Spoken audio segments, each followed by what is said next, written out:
Alright mga amigo, sa naging WBO World Flyweight Championship nga po sa pagitan ni na WBO Champion Anthony Olascuaga at Jonathan Bomba Gonzalez noong October 14. Sa Japan nauwi nga po sa no contest ang kanilang laban.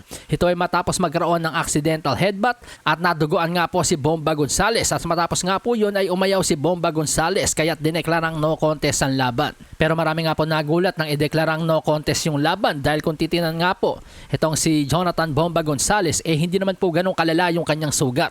Banat nga po ng mga commentators, marami na tayong malalang headbutt na nakita, halos naliligo na sa dugo ang laban pero tuloy pa rin. Kaya't ang pagtigil sa laban ni na Bomba Gonzalez at Anthony Olascuaga matapos ideklarang no contest ay nagfile nga po ang kampo ni Anthony Olascuaga sa WBO na i-overturn ang laban o ang decision. Ayon sa letter na nakalap ng The Ring Magazine, sabi doon, "We would like to respectfully ask your organization to review and investigate the outcome of this fight and overturn the decision to a TKO win for Olascuaga."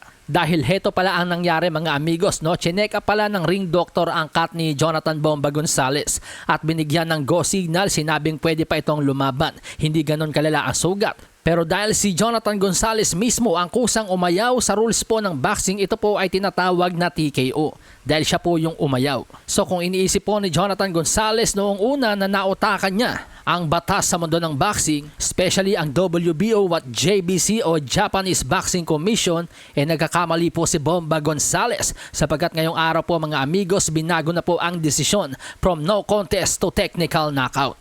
Panalo para kay Anthony Olascuaga na ngayon ay nag-improve na nga po ang kartada sa 8 wins, 1 loss with 6 knockouts at nananatili pa rin WBO World Flyweight Champion. Samantala sa iba pang balita, ibang diskarte naman daw po ang gagawin ngayon ni The Monster Naoya Inoue sa kanyang paparating na laban kay Sam Goodman sa December 24. Ayon mismo kay Naoya Inoue sa kanyang huli naging laban kay TJ Doheny, priority ng kanyang team ang pagdagdag ng muscle sa kanyang katawan at pagdagdag ng timbang. At talaga namang kinailangan nila yon sa laban na yon dahil ito pong si TJ Doheny ayon sa report nag-rehydrate sa 146 pounds sa mismong laban. Pero this time dahil skills talaga ang taglay nitong si Sam Goodman, priority daw ngayon ni Naoya Inoue ang speed over power at hindi masyadong magdadagdag ng timbang sa laban. Ito po yung mismong translated na sinabi ni Naoya Inoue, "This time I'll be prioritizing speed over power and won't be putting on weight like I did last time." 戦おうかなっていうのが、多分その選択肢が一番適していると思う。 Alasahin ang baraha, patunayan mo sa'kin ha. Sino man ang mabunot na kalaban, di ka tatakbo ha. Sa bayan ko sa bayan, papalag ako